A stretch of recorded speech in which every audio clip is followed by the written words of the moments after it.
నాగర్ కర్నూలు జిల్లా ఉయ్యాలవాడ బీసీ గురుకుల పాఠశాలల్లో మరి కలుషిత ఆహారం తినడం వల్ల దాదాపు 111 మంది పిల్లలు అస్వస్థతకు గురయ్యారు.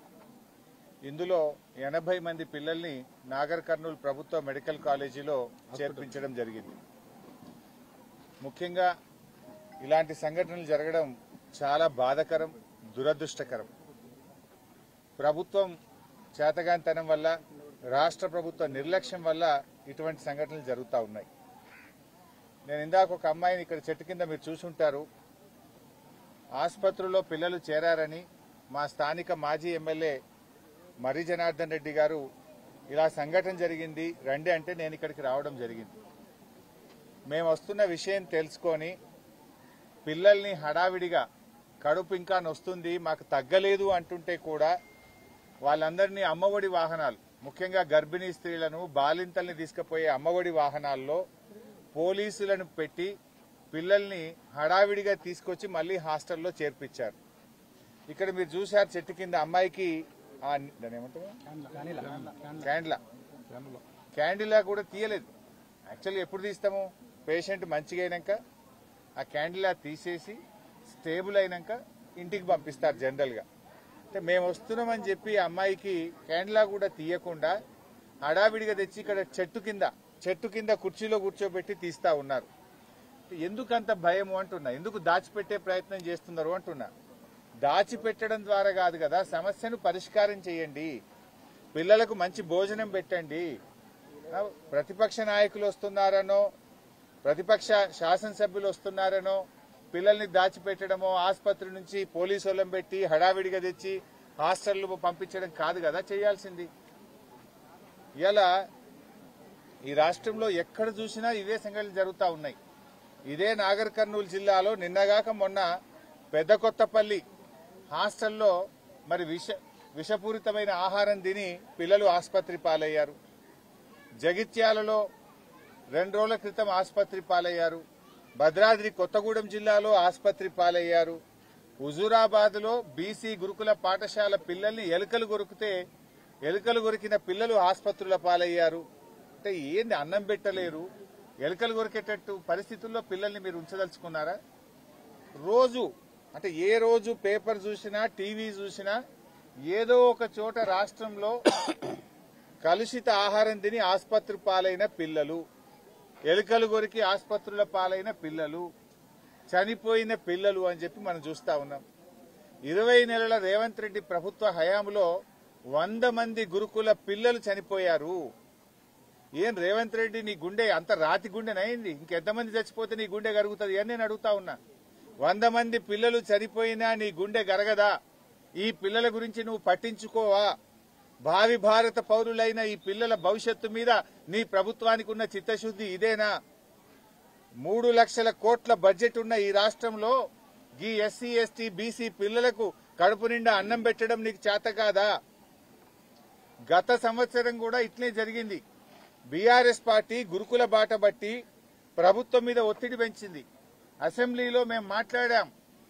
రేవంత్ రెడ్డి గారు అప్పుడు ఏం మాట్లాడిండంటే, ఇక ముందు గురుకుల పాఠశాలల్లో ఎక్కడైనా కలుషిత ఆహారం పెడితే పిల్లలు ఆసుపత్రి పాలైతే సంబంధిత అధికారులు జైలుకే అని చెప్పి బాలల దినోత్సవం నాడు ప్రగల్భాలైతే బలికిండు రేవంత్ రెడ్డి. ఇక ముందు నాదే బాధ్యత, నేనే ఈ గురుకులాలను స్వయంగా సమీక్షిస్తా, నేనే చూసుకుంటా అని చెప్పి చెప్పిండు. మరి నువ్వు చూసుకుంటే ఏమైంది నాయన? ఇవాళనేమో నాగర్ కర్నూలులో బీసీ గురుకులంలో అయింది, నిన్న పెద్ద కొత్తపల్లిలో అయింది, మొన్న జగిత్యాల్లో అయింది, మొన్న హుజూరాబాద్ లో ఎలుకలు కొరికినాయి, భద్రాద్రి కొత్తగూడెంలో పిల్లలు దవాఖాన్ల పాలైపోయినారు. ఏంది అసలు? నువ్వే విద్యాశాఖ మంత్రివి, నీ సొంత జిల్లా మహబూబ్ నగర్, నీ జిల్లాలో నువ్వు విద్యాశాఖ మంత్రిగా ఉన్న నీ శాఖలోనే రోజు ఒక సంఘటన జరుగుతూ ఉంది. ప్రతిరోజు కూడా పిల్లలు ఆసుపత్రుల పాలైతా ఉన్నారు. 100 మంది చచ్చిపోయింది. ఇంకెంతమందిని చెప్తావు నువ్వు? ఇంత బాధ్యత లేదా నీకు? పట్టింపు లేదా? అరే, అందాల పోటీలు పెడితే ₹1,00,000 ప్లేట్ భోజనం పెట్టినావు, ఈ పిల్లలకు 100 రూపాయలు పెట్టి కడుపు నుండి అన్నం పెట్టే శాతం అయితే లేదా? అందాల పోటీలు జరిగితే అందాల భామలను చూడడానికి 5 సార్లు పోయినావు. మరి ఈ పిల్లలు దవాఖానలలో పడుతుంటే ఈ పిల్లల్ని చూడడానికి నీకు టైం దొరకదా? అందాల బామల దగ్గరికి ఉరుకురికి పోయినావు, 5 సార్లు పోయినావు. ఈ బీసీ ఎస్సీ ఎస్టీ పిల్లలు దవాఖానలలో పడుతుంటే ఈ పిల్లల్ని చూడాలి, ఈ పిల్లల్ని పరామర్శించాలి, ఈ పిల్లలకు ధైర్యం చెప్పాలి, ఈ పిల్లలకు కడుపు నిండా భోజనం పెట్టాలి, సంబంధిత బాధ్యుల మీద చర్య తీసుకోవాలని సోయి లేదా నీకు అని నేను అడుగుతా ఉన్నా. ఏంది అసలు నువ్వు చేస్తున్నది? ఇప్పుడు కేసీఆర్ ఆనవాళ్లు మారుస్తా అన్నావు. ఏం మారుస్తావు నాయన? ఆనవాళ్లు మార్చుడంటే గురుకులాల నుంచి టీసీలు తీసుకొని బయటకు పోవుడా? ఆనవాళ్లు మార్చుడంటే గురుకుల పిల్లల్ని పొట్టన పెట్టుకోవడమా? ఆనవాళ్లు మార్చుడంటే గురుకుల పిల్లల్ని రోజు దవాఖాన్ల పాలు చేయడమా? కేసీఆర్ గారు ఉన్నప్పుడు 284 గురుకులాలుంటే 1023 గురుకులాలకు పెంచిండు. కేసీఆర్ గారు 1,60,000 మంది పిల్లలు చదువుతుంటే తన హయాంలో ఈ పిల్లలను గురుకుల పాఠశాలల్లో 6 లక్షల మందికి పెంచాడు. గురుకుల పిల్లల్ని డాక్టర్లుగా, ఇంజనీర్లుగా తయారు చేశాడు కేసీఆర్ గారు. గురుకులాల ఖ్యాతిని ఎవరెస్ట్ శిఖరములంత ఎత్తున నిలబెట్టిండు కేసీఆర్. రేవంత్ రెడ్డి వచ్చిన తర్వాత ఈ గురుకులాలను అధోగతి పాలు చేసినాడు, ఆగం చేసి పడేసిండు గురుకులాలను. ఈయనేదో ఇంటిగ్రేటెడ్ స్కూళ్లు పెడతా, ఏమో స్కూళ్లు పెడతా అన్నాడు. ఇదివరకు ఒక ఇటుక పెట్టింది లేదు, ఒక టెండర్ పిలిచింది లేదు, 2 ఏళ్లైనా ఒక స్కూల్ కట్టింది లేదు. కానీ ఉన్న గురుకులాలను ఆగం పట్టిస్తుండు. ఉన్న గురుకుల పిల్లల్ని ఇవాళ అన్నం పెట్టకుండా ఏడిపిస్తున్నటువంటి పరిస్థితి ఉన్నది. ఇప్పుడే ఒక అమ్మాయి, ఏం పేరు, ఒక తల్లి కలిసింది, రూప, బండాయిగుట్ట గ్రామము, కొల్లాపూర్ అని చెప్పింది. వాళ్ళ బిడ్డ ఇంటర్మీడియట్ 2nd ఇయర్ అవుతుందట. ఆ బిడ్డను తోలుకపోతానని వచ్చింది. నిన్న నా బిడ్డ ఈ హాస్టల్లో కలుషిత ఆహారం తిని వామిటింగ్స్ అయినాయి, కడుపు నొప్పి లేసింది, మోషన్స్ అవుతున్నాయని బిడ్డ ఫోన్ చేస్తే ఆ అమ్మాయిని తీసుకుపోదామని వచ్చాను. పొద్దున టిఫిన్ పెట్టారు. ఇలా మెనూ ప్రకారం పెట్టాల్సిన టిఫిన్ ఏంది? ఇలా పూరి చపాతీ పెట్టాలి. పెట్టింది ఏంది? అన్నం సాంబార్ పెట్టిందట. ఆ సాంబార్లో కూడా పురుగులు వస్తే నా బిడ్డ తినలేదట సార్. ఇవాళ పొద్దున కూడా సాంబార్లో పురుగు వచ్చిందని చెప్పి ఆ రూప అనే తల్లి చెప్తా ఉంది. ఈరోజు అంటే నిన్న మధ్యాహ్నం సంఘటన జరిగింది. కనీసం తెల్లారన్న మంచిగా పెట్టారా? మెనూ కూడా ఫాలో గారా? ఇవాళ మెనూలో పెట్టాల్సింది పూరి, పెట్టింది అన్నం సాంబారు. ఆ సాంబార్లో పురుగులు వెళ్ళినాయి, నా బిడ్డ తినకుండా ప్లేట్ కింద పడేసింది సార్. ఇట్లయితే ఎట్లా సార్? హాస్టల్ బాగలేదు, తిండి పెట్టలేరు చక్కగా, చదువులు బాగున్నాయి అన్నది. ఏ మాట కామాట ఉన్న నిజం చెప్పాలి. చదువు బాగానే ఉంది కానీ తిండి చక్కగా లేదు, నీళ్లు రావడం లేదు, బాత్రూంలకు పోతే కక్కస్తున్నది, వామిటింగ్స్ వస్తుంది. ఎప్పుడైనా పోయి మేము చూడడానికి పోతే అసలు నిర్వహణ ఏమాత్రం బాగలేదు అని చెప్పి తల్లులు ఒకవైపు బాధపడుతున్నటువంటి పరిస్థితి ఉన్నది. మేము రేవంత్ రెడ్డిని ఒకటే డిమాండ్ చేస్తున్నాం, మాటలు కాదు చేతలు కావాలి. నువ్వు అంత మాటలే ఎక్కువనే నువ్వేమన్నావు? ఈ తాపు ఎక్కడన్నా ఏదైనా హాస్టల్లా కలుషిత ఆహారం పెడితే సీదా జైలుకే పంపుతాను. ఏం చర్యలు తీసుకున్నావు నాయన? రోజు అసలు కలుషిత ఆహారం తిని ఆసుపత్రుల పాలు కాని రోజు ఒకటి ఉన్నదా? ఏ జిల్లానన్నా ఉన్నదా? ప్రతి జిల్లాలో ప్రతిరోజు యాన్నో కాడ 100 మంది పిల్లలు దవాఖానలు పడుతున్నారు. అరే ఈ అన్నం పెట్టే చేత కాదా?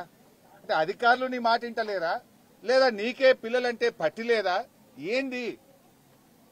నువ్వేమన్నావు? కలెక్టర్లు పోతారు, హాస్టళ్లలో పండుకుంటారు, కలెక్టర్లు దగ్గర హెడ్ క్వార్టర్స్, ఇది నాగర్ కర్నూలు హెడ్ క్వార్టర్ లో పక్కనే కలెక్టర్, ఈ పక్కనే మెడికల్ కాలేజ్.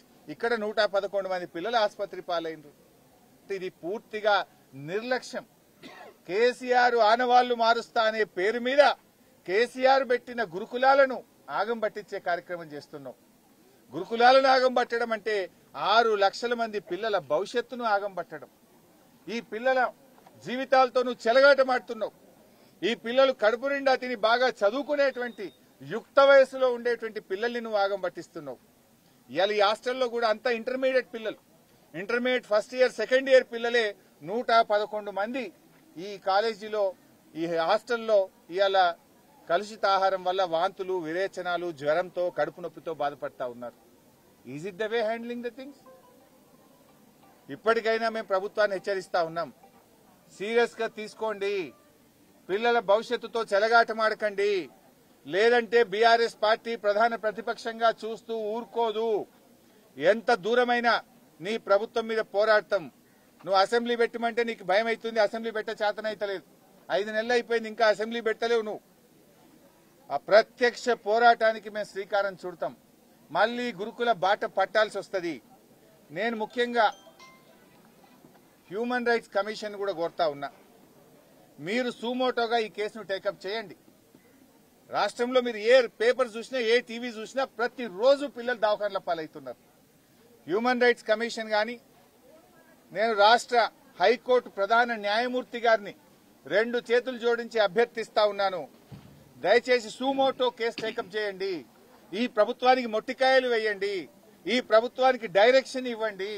పిల్లలకు నాణ్యమైన కడుపు నిండా భోజనం పెట్టే విధంగా డైరెక్షన్ ఇవ్వాలని చెప్పి నేను హైకోర్టు ప్రధాన న్యాయమూర్తి గారిని కోరుతా ఉన్నా. హ్యూమన్ రైట్స్ కమిషన్ కూడా కోరుతా ఉన్నా. సుమోటో ఈ కేసు టేకప్ చేసి పిల్లల భవిష్యత్తుకు భద్రత కల్పించండి, పిల్లలకు కడుపు నిండా అన్నం పెట్టండి అని చెప్పి నేను హైకోర్టును, హ్యూమన్ రైట్స్ కమిషన్ కూడా అభ్యర్థిస్తా ఉన్నాను. బీఆర్ఎస్ పార్టీ తరఫున కూడా కోరుతా ఉన్నాం. దయచేసి ముఖ్యమంత్రి గారు, మాటలు మానండి, చేతల్లో చూపండి. నీకు రివ్యూ చేసే టైం దొరకలేదా? Are you so busy?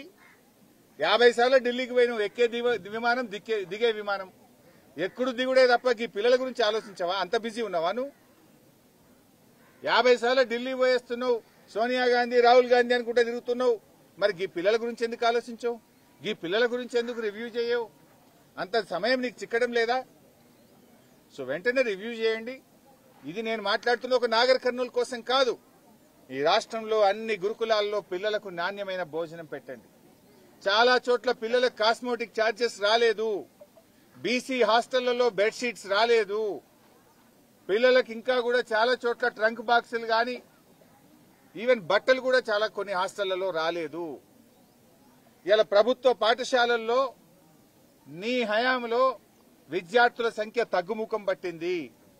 నీ ప్రభుత్వ వైఫల్యం వల్ల ఆల్ గవర్నమెంట్ స్కూల్స్ లో, స్టేట్స్ లో, రాష్ట్రంలో చూస్తే గత 2 సంవత్సరాల్లో విద్యార్థుల సంఖ్య తగ్గుతా ఉంది. ఆత్మవిమర్శ చేసుకో. రాజకీయాలుంటే ఎలక్షన్లప్పుడు చేసుకుందాం. కేసీఆర్ గారి మీదనో మా మీదనో కోపం ఉంటే మా మీద కేసులు పెట్టు, మమ్మల్ని ఇబ్బంది పెట్టు, భరిస్తాం, నో ప్రాబ్లం.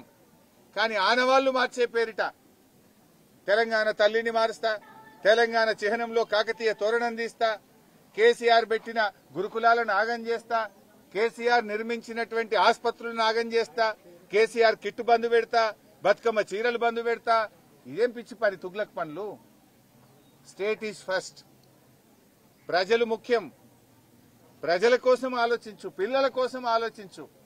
నీ రాజకీయాల కోసం పిల్లల భవిష్యత్తుతో ఆడుకోవద్దు అని చెప్పి ఈ ప్రభుత్వాన్ని హెచ్చరిస్తా ఉన్నాం.